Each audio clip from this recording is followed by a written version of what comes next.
अस्सलाम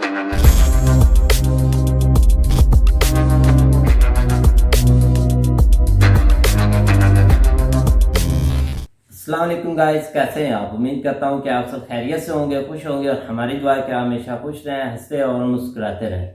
मेरा नाम है रहमान अनवर और मैं हूं ज़फर इकबाल और आज हम इस वीडियो पर रिएक्ट करने जा रहे हैं। इस वीडियो का टाइटल है कतर क्या खाक करेगा, 130 करोड़ करेंगे कतर को बैन। तो देखते हैं सबसे पहले वीडियो। अगर वीडियो पसंद आए तो लाइक सब्सक्राइब जरूर कीजिएगा और कमेंट में अपनी राय का इज़हार जरूर कीजिएगा। तो चलो वीडियो करते हैं शुरू। इवन के बैन कतर की बातें भी, कतर एयरवेज को बैन करने की बातें भी इंडिया में हुई। आम खबर आपको दें कि जर्मन वजीर खारजा का कोविड टेस्ट पॉजिटिव आ गया है। उन्होंने पाकिस्तान में अपनी जो मसरूफियात हैं वो मनसूख कर दी हैं। जो चीजें हुई हैं मिडल ईस्ट, जिस तरह मैंने बताया, OIC is a non functioning organisation. आपने सुना होगा, हमारे एक पेंटर साहब थे मकबूल फिदा हुसैन, और वो यहाँ से फिर निकल लिए। उनको कतार ने सिटीजनशिप दी, वहां रहने दिया। मुसलमान इतने डिवाइडेड हैं और इतने कमजोर हैं, जिस तरह मैंने आपको पहले बताया था कि अपने इंटरेस्ट बेस्ड डिसीजन लेते हैं और इस वक्त अरबों को पैसा चाहिए। अब एक और चीज होगी फखर भाई, अगर अब ये चीज शुरू हो गई है, अगर यही स्टेप आज कतर करता, आज के डेट में ये मकबूल फिदा हुसैन वाला जी, हम भी बाईपार्ट कर सकते हैं, हम भी ऑब्जेक्शन रेज कर सकते हैं। आपने देखो हमने OIC को जवाब दिया, आपने देखो हमने पाकिस्तान को जवाब दिया है, मतलब ऑब्जेक्शन पे। पाकिस्तान की स्टेटमेंट का होना ना होना किसी मुल्क के लिए असर नहीं रखता। ना आप किसी को आप कुछ बिगाड़ सकते हैं, ना आप इस चीज की सलाहियत रखते हैं। अगर कल को 130 बिलियन की कंट्री इस पे आ गई, bypass Qatar, boycott Qatar, Qatar पे बहुत बड़ा इम्पैक्ट आएगा। हम पे शायद हम impact will live with impact, but अगर हमने कतर एयरलाइंस को बाइकॉट कर लिया, ऐसा कुछ चीज कर लिया, तो इम्पैक्ट बहुत बड़ा आएगा। नमस्ते दोस्तों, जय हिंद। हिंदुस्तान स्पेशल में आपका स्वागत है दोस्तों। इस समय ट्विटर पर हाल ही में कतर एयरवेज का बाइकआउट करने वाले ट्वीट्स की बाढ़ आ गई है। हैशटैग बॉयकॉट कतर एयरवेज इस समय टॉप ट्रेंड पर चल रहा है। इस वाक्यांश को ट्रेंड करने वालों के बीच घटनाओं का सिलसिला बीजेपी प्रवक्ता नुपुर शर्मा के कमेंट और उस पर मध्य पूर्वी देशों की प्रतिक्रिया से शुरू हुआ। कतर एयरवेज अब उन कंपनियों में से एक बन गई है जिसे भारत में प्रतिबंधित करने की बात कही जा रही है, क्योंकि ये एयरवेज मध्य पूर्वी राष्ट्र से संबंधित है। दूसरी तरफ जर्मनी की फॉरेन मिनिस्टर एनालेना बेरबॉक ने मंगलवार को पाकिस्तान में कोविड-19 से संक्रमित पाए जाने के बाद अपनी 3 देशों की यात्रा स्थगित कर दी है। जर्मनी की विदेश मंत्री ने तुरंत ही पाकिस्तान छोड़ दिया और अपने देश वापस चली गई। दरअसल इस वक्त पाकिस्तानी मीडिया ट्रेंड कर रहे हैशटैग बाइकआउट कतर एयरवेज को देख सकते में है और चर्चा कर रहा है कि भारत इस पर काफी गंभीर दिखाई दे रहा है। कतर वालों की बात करूं, आपने सुना होगा, हमारे एक पेंटर साहब थे मकबूल फिदा हुसैन जी, उन्होंने बहुत गंदी पेंटिंग्स बनाई हिंदू गॉडेसेस की, बहुत आपत्तिजनक, और वो यहाँ से फिर निकल लिए। उनको कतार ने सिटीजनशिप दी, वहां रहने दिया जी। अगर आप देखिए, अगर आप दीन की तौहीन की बात करें, अगर नुपुर शर्मा ने किया वो दीन की तौहीन है, तो जो मकबूल फिदा हुसैन ने किया उससे बड़ी तौहीन है। उसने तो पेंटिंग बनाई, उसने अपॉलजी भी नहीं ली कभी, नेवर अपॉलजाइज। उसको कतर ने अपने यहाँ रखा, उसको सिटीजनशिप दी। मतलब अब देखिए, अभी हीट ऑफ द मोमेंट, अभी एक ये सब लोग खड़े और धीरे धीरे ये मामला सेटल होगा, थिंग्स विल सेटल। बट एक चीज बहुत गलत हुई इसमें फखर भाई। देखिए, आज वो कह रहे हैं इंडियन गुड्स को निकालो, बाय करो, ठीक है, कोई बात नहीं, आप कह सकते हो, आपका राइट है जी। पर अगर आप लॉन्ग रन में देखिए, सबसे बड़ा मार्केट इंडिया है, सबसे ज्यादा मैन पावर आपको यहाँ से मिलेगा। वर्ल्ड में 3 ही पिलर है, एक है चाइना, एक है इंडिया, एक है यूनाइटेड स्टेट्स ऑफ अमेरिका। आप माने ना माने, अगर कल को 130 बिलियन की कंट्री इस पे आ गई, bypass Qatar, boycott Qatar, Qatar पे बहुत बड़ा इम्पैक्ट आएगा। हम पे शायद हम impact will live with impact, but अगर हमने कतर एयरलाइंस को बाइकॉट कर लिया, ऐसा कुछ चीज कर लिया, तो इम्पैक्ट बहुत बड़ा आएगा। और अब एक और चीज होगी फखर भाई, अगर अब ये चीज शुरू हो गई है, अगर यही स्टेप आज कतर करता, आज के डेट में ये मकबूल फिदा हुसैन वाला जी, हम भी बाईपार्ट कर सकते हैं, हम भी ऑब्जेक्शन रेज कर सकते हैं। आपने देखो हमने OIC को जवाब दिया, आपने देखो हमने पाकिस्तान को जवाब दिया है, मतलब ऑब्जेक्शन पे। तो मतलब ये जो चीजें जा रही है ना, ये बिल्कुल वो एक्सट्रीम पे जाने लगी है। बिल्कुल। पहले क्या था, डिप्लोमेसी में काफी सारी चीजें मैनेज करी जाती है। देखिए, एक इंडिविजुअल कुछ भी कह सकता है, चलो उसने कह दिया, गलती हो गई, माफ कर दिया, एक्शन भी हो गया, पर अब हम तक है कि हम इस चीज को कितना बड़ा करें। मतलब या तो इंडिविजुअल बोले नहीं, I stand by it, government of India बोले I stand by it, BJP का भी प्रेस रिलीज है। लेकिन सुमित जी, एक चीज और है, मतलब गवर्नमेंट क्यों रिएक्ट नहीं कर रही इसके ऊपर? ये मतलब एक इशू है। मैं आपको बता दूं, मैं एज ए इंसान आपको कह रहा हूं, मैं कोई भी मजहब फॉलो करता हूं, मैं ये कहता हूं कि रिस्पेक्ट हिंदुइज्म है, सिखिज्म है, जीविज्म है, या मुसलमान है, या जितने भी और रिलीजन है दुनिया में, छोटे हैं या बड़े हैं, उसके उनके फॉलोअर्स बिलियन में है या उनके फॉलोअर जो है वो लाखों में या हजारों में है, नो, हमें इससे कोई कंसर्न नहीं होना चाहिए, रिस्पेक्ट। लेकिन मतलब नरेंद्र मोदी जी या कोई और इसके ऊपर क्यों नहीं करना चाहता? आपने कहा कि आप कतर को अगर लेट सपोज कर देते हैं, नो डाउट, क्योंकि कतर एयरवेज में आप लोगों के यहाँ, मतलब अमेरिका में बहुत सारे आप लोगों के लोग रहते हैं, बाकी दुनिया में भी बहुत ज्यादा इंडियंस काम करते हैं, इंक्लूडिंग कतर और अरब कंट्रीज में भी बिल्कुल हो सकता है उनको नुकसान हो सकता है। लेकिन सर एक चीज आपको मैं बता दूं, कनाडा ने आज से 3 साल पहले सऊदी अरेबिया के साथ किया था और उन्होंने फिर सऊदी अरेबिया से माफी मांगी थी। उनका सारा कुछ उन्होंने कहा था नहीं हमें चाहिए, और एक दफा डेनमार्क के साथ उन्होंने ये किया था। दोनों सर बड़े मजबूत कंट्रीज हैं, ये नहीं है कि मतलब ठीक है हिंदुस्तान जितनी पॉपुलेशन और वो नहीं है उनके पास, न कनाडा के पास है ना डेनमार्क, लेकिन बड़ी स्ट्रॉन्ग इकोनॉमीज हैं। उन्होंने इस चीज के ऊपर फिर माफी मांगी, वो एक अलग इशू है। उसमें आप ताड़ साहब देखें कि पाकिस्तान में पहले तो बात ही नहीं की, यानी कि 3 दिन वाकया हुआ, किसी ने पाकिस्तान में बात नहीं की, कतर ने स्टेटमेंट दी, कुवैत ने स्टेटमेंट दी, तो तब जाके जो है वो पाकिस्तान ने भी बात की। और लेकिन अब इंडिया का देखें उन्होंने क्या किया है, उन्होंने कतर, कुवैत को, सऊदी अरब को बड़ा डिप्लोमेटिक आंसर दिया है, जिसमें उन्होंने ये कहा है जनाब के हमारे ताल्लुकात को खराब करने की कोशिश की जा रही है, ये फ्रिंज एलिमेंट्स हैं जिन्होंने ये कुछ किया है। लेकिन जब ओवैसी और पाकिस्तान ने इस वाले से बात की तो उन्होंने पाकिस्तान को और ओवैसी को स्नब कर दिया कि आप किस मुंह से ये बातें कर रहे हैं, आप अपना ट्रैक रिकॉर्ड देखें, आपके मुल्क में हिंदुओं, मुसलमानों, अहमदियों को आजादी नहीं है। तो उन्होंने जिस तरह कुवैत और कतर को बड़े मीठे सा जवाब दिया और कहा कि जी हमारे जो है वो ताल्लुकात को खराब करने की कोशिश हो रही है और ये सेंटीमेंट्स को उभारा जा रहा है, हमारे ऐसी कोई बात नहीं है। तो आप कैसे देखते हैं ये जो इंडिया का रिस्पांस था इंटरनेशनल कम्युनिटी से के हवाले से? ये आपसे मेरी बात नहीं हो सकती, मैं समझता था कि आपसे इस पे जरूर तबसरा लूं। उसमें मुसलमान भी वीक नजर आते हैं क्योंकि सारे मुसलमान डिवाइडेड हैं, और मिडिल ईस्ट ने और दूसरे ममालिक ने ये प्रूव किया है कि वो अपने इंटरेस्ट बेस्ड डिसीजन लेते हैं और बस वो उसी चीजों के फायदे उठाए जाते हैं। लेकिन I seriously condemn this thing, they should respect the other religions, और इसके बारे में रेड लाइन कभी क्रॉस नहीं करनी चाहिए। ये एक बड़ा सेंसिटिव मसला होता है, लेकिन ये होता रहेगा। और जो रिएक्शन भी उसमें मुसलमान मुल्कों का और पाकिस्तान का है वो भी बड़ा अजीब सा है।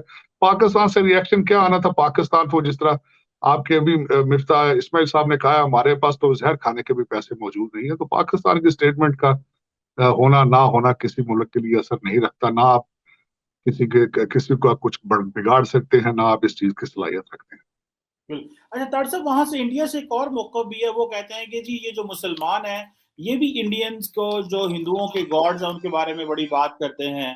तो कल भी मैं किसी से बात कर रहा था, तो आप क्या समझते हैं कि मुसलमानों को भी ये, वो कह रहे हैं कि ये रेसिप्रोसिटी में हुआ है कि जब वो करते हैं तो कोई बंदा बात नहीं करता, और जब एक किसी हिंदू ने बात की है जो कि नहीं होनी चाहिए थी, जारी बात है, उसको डिस्करेज किया जाए। हिंदू कह रहे हैं कि हमारे खुदाओं के बारे में भी इस तरह की बात होती है, और इवन के बैन कतर की बातें भी, कतर एयरवेज को बैन करने की बातें भी इंडिया में हुई। तो आप क्या समझते हैं ये इतना बड़ा वाकया है कि मुस्लिम वर्ल्ड के और इंडिया के ताल्लुकात खराब हो जाएंगे, या क्या आप समझते हैं कि इंडिया डैमेज कंट्रोल कर लेगा? नहीं, इंडिया ना डैमेज कंट्रोल करेगा और ना ये ताल्लुकात खराब होंगे। ये सिर्फ एक पॉलिटिकल करेक्टनेस की हद तक बातें होंगी, वरना मुसलमान इतने डिवाइडेड हैं और इतने कमजोर हैं, जिस तरह मैंने आपको पहले बताया था कि अपने इंटरेस्ट बेस्ड डिसीजन लेते हैं, और इस वक्त अरबों को पैसा चाहिए। हाँ जी गाइस, तो जैसा कि आप वीडियो देख रहे थे तो वीडियो भी काफ़ी इंटरेस्टिंग थी, और वीडियो के लिहाज से भाई बात की जाए तो कतर क्योंकि फ़िलहाल सबसे पहले क्योंकि देख रहे थे जो ट्रेंड इन्होंने चलाया था वो भाई कतर से चलाया था, और पहले जब हमने वीडियो भी बनाई थी वो सरफराज शान ने बनाई थी, वो भी कतर पर ही थी। मतलब कि यहाँ पर जो सारा है ना कतर ही आ रहा है आगे, और मुझे लगता है इतनी कंट्रीज आई हैं, बहुत आगे सारी आई हैं, लेकिन जो भाई कतर है वो फ्रंट पर आकर खेल रहा है, और ये है कि उसको इस चीज़ का भाई काफ़ी नुकसान होगा जहाँ तक मुझे लगता है। ठीक है ना, जब उन्होंने ट्रेंड चलाए हैं तो भाई ये भी तो ट्रेंड चला सकते हैं, इधर भी अगर ट्रेंड चलते हैं इंडिया में तो फिर भी काफ़ी नुकसान होगा, जैसा कि एयरलाइंस का वो बता रहे हैं। ठीक है ना, एयरलाइंस अगर बंद होती हैं तो फिर भी इनको काफ़ी नुकसान है। मतलब कि ये है कि ये जो है ना भाई कतर को थोड़ा बहुत देखना चाहिए और इस चीज़ से हटना चाहिए। पता नहीं ये क्या से क्या हो रहा है, लेकिन ठीक है, इस चीज़ के जो उन्होंने हुई है उन्होंने भाई उन पर FIR दर्ज की है, उस पर मुकदमे हुए हैं, उनको पार्टी से भी भाई बेदखल कर दिया गया, मतलब कि उन्होंने वो एक्शन ले रहे हैं। एक ये चीज़ होती है कि अगर वो एक्शन ना लेते, मतलब कि उसको बोलते ना कुछ, वो खुलेआम फिर रही है या उनको उन्होंने छोड़ दिया, फिर तो ठीक है, आप भी करें, प्रोटेस्ट करें, जो मर्जी करें, लेकिन उन्होंने भाई फ़ौरन उस पर एक्शन लिया, फ़ौरन उसको पकड़ा है, फिर जाकर आपके सामने सब कुछ है, लेकिन फिर भी आप अगर भाई जानबूझकर ये सब करते हैं तो फिर तो भाई ये एक गलत डिसीजन है अगर देखा जाए तो, ठीक है ना। और इससे कतर को भाई नुकसान ही होगा। बाकी ये है कि पाकिस्तान और OIC की भाई बात की जाए तो पाकिस्तान को तो भाई ये बात करनी नहीं चाहिए, पता नहीं भाई ये कैसे बातें कर देते हैं, लेकिन खैर ये भाई हर चीज़ में हम, आपको पता है कि हम भाई ठेकेदार हैं इस चीज़ के, तो अगर हम हिस्सा नहीं लेते तो फिर तो भाई ये है कि बहुत नुकसान होगा इस चीज़ का हम पाकिस्तान को, ठीक है ना। इसीलिए हम हर टाइम आगे ही होते हैं। खैर समझ जाएंगे तो भाई अच्छा ही है इस चीज़ को, लेकिन ये समझने वाली भाई कौम हमारे पाकिस्तान तो नहीं है। आपने देखा है कि इनको अब साफ नज़र आ रहा है कि हमारा पाकिस्तान खुद का जो भाई बैंकरप्ट हो रहा है, और हम फिर भी बोल रहे हैं पॉलिटिकल हमारी ख़त्म ही नहीं होती। और देख लें डॉलर कहाँ पर चला गया है। ये सब चीज़ें जो है ना भाई, ये हमें इन चीज़ों को देखना पड़ेगा, तभी जाकर कुछ इनके हालात सही होंगे। लेकिन ये नहीं, इन्होंने भाई एक ट्रेंड चलाने होते हैं बस ट्विटर पर बैठ के कि इंडियन के प्रोडक्ट छोड़ दो, इंडिया ने ये कर दिया। भाई कहाँ पे प्रोडक्ट है पाकिस्तान में इंडियन? वो एक तो तिजारत बैन है, वो तो हमारी बाल हुई नहीं अभी। पता नहीं किस चीज़ के भाई प्रोडक्ट ये यहाँ ला कर ये उनको बैन कर रहे हैं, कोई हमें भी इनकी नहीं समझ आती। ट्विटर पर यही ट्रेंड, कोई इधर से ट्रेंड आ रहा है, कोई इधर से ट्रेंड आ रहा है। पहले खुद को ठीक तो करो भाई, फिर तो हम ट्रेंड चलाएंगे। जब हम इस काबिल ही नहीं है कि ट्रेंड हम फिर बैठ कर चलाते रहें, ट्रेंड पर अगर पाकिस्तान चलता है तो भाई चलाई रखें, हम भी उस ट्रेंड का हिस्सा बन जाते हैं। ये हम ट्रेंड चलाएंगे तो पाकिस्तान दौड़ेगा, ठीक है ना। कोई भी भाई ऐसे नहीं होता, ना ट्रेंड का कोई फ़ायदा होता है। यही है कि जो मामला ऐसे होते हैं मामले, उनको सुकून और प्यार से भाई उसको थमना चाहिए, और उसमें ये इस चीज़ में ज़रूर ट्रेंड चलाएं कि भाई एक मिस्टेक होगी या कुछ और है, आप इस चीज़ को थोड़ा सा दबाएं, लेकिन नहीं आग को भाई जो बलती है उस पर पेट्रोल छिड़कने वाली भाई जब हम बात करेंगे तो भाई कैसे ये मामले थमेंगे, ठीक है ना। ऐसे आग नहीं लगानी चाहिए, और बिल्कुल भाई जो सही है उसी को भाई उसको भाई सपोर्ट करनी चाहिए, लेकिन हमारे यहाँ तो नहीं होती। खैर देखते हैं भाई। अब कतर बाइकआउट का ट्रेंड जो है ना, वो मैं पहले दिन ही आपको दूसरे दिन कह दिया था कि वहाँ पे एक ट्रेंड चला हुआ है कतर बाइकआउट, एयर जो उनकी एयरलाइन है उसका। तो अगर ये मामला हम तो पहले दिन से कह रहे हैं कि इसको जितनी जल्दी हो सके इसको दबाना चाहिए, क्योंकि इकोनॉमिकली जो है ना वो लॉस होगा सभी कंट्रीज़ का। क्योंकि 130 मिलियन, वो बिल्कुल सही बात कर रहा है कि आबादी है वहाँ पे भी अगर बाइकआउट सिस्टम शुरू हो जाएगा ऑफिशियली लेवल पे या गवर्नमेंट लेवल पे, तो मामला जो है ना वो ख़राब ही होगा। अगर उधर कतर में हुआ है तो इधर भी, क्योंकि कतर में भी बहुत मैन पावर है इंडियन, बाकी भी जो गल्फ कंट्री हैं उधर भी है, तो उसके अलावा प्रोडक्ट भी हैं। तो अपनी तो कतर की कोई प्रोडक्ट है नहीं सिवाय एयरलाइन के, तो इस लिहाज से जो है ना मैं भी कोई चीज़ें हों उनकी अपनी, लेकिन उस लिहाज से अगर बात करें तो इनको जो है ना वो मामले को जो जितनी जल्दी हो सके जो है ना वो सुधारना चाहिए, क्योंकि इस तरह नफ़रत जो है ना वो बढ़ती जाएगी। क्योंकि गुजारा नहीं है आजकल जो है ना वो कंट्रीज़ इन मामलों से जो है ना वो निकलने की कोशिश कर रहे हैं। ठीक है, उससे जो भी होगी मिस्टेक होगी उसको जो है ना उन्होंने जिस हद तक एक्शन लेना चाहिए था उससे जो है ना वो इंडियन गवर्नमेंट ने लिया भी है, और कोई इस चीज़ के ऊपर जो है ना वो सर तोड़ कोशिश नहीं कर रहा कि ये उसने ठीक किया है। हर कोई जो है ना वो यही जो है ना वो कह रहा है कि उससे गलती होगी, ठीक है, लेकिन एक दूसरी साइड भी देखनी चाहिए कि फैसला जो है ना वो बराबर करना चाहिए। बाज़ दफ़ा आप देख रहे होते हैं कि जिस तरह वो बता रहे हैं कतर में जो उन्होंने पेंटिंग के ऊपर बात की, और इसी तरह इंडिया के अंदर आप मुसलमान जो है ना उनकी देख लें चीज़ें, वहाँ पे जो है ना वो बल्कि उन्होंने एक बंदे को पकड़ा भी था, वो भी इस हद तक जो है ना वो वहाँ पे उनका जो है ना वो मजाक उड़ाते हैं, बहुत सारी चीज़ें करते हैं जो उनके धर्म से रिलेटेड होती हैं, रिलीजन से रिलेटेड होती है, लेकिन वो पास वो एक उसके ऊपर कोई एक्शन नहीं होता, क्योंकि जब इधर को थोड़ा बहुत मसला बन जाता है उधर अगर वो एक्शन लेने की कोशिश भी करते हैं तो वो दरमियान में वो एक मजलूमियत वाला जो है ना वो सिस्टम शुरू हो जाता है। लेकिन इधर वो जो दूसरी साइड पे इंडियन वाली साइड पे जो है ना वो कोई इस तरह का मामला नहीं है, क्योंकि उधर भी आप ये लास्ट जो मस्जिद में जो वज़ू खाने में जो है ना वो एक वो शिव जी जो है ना वो उनका जो है ना वो थोड़ा बहुत उनको एक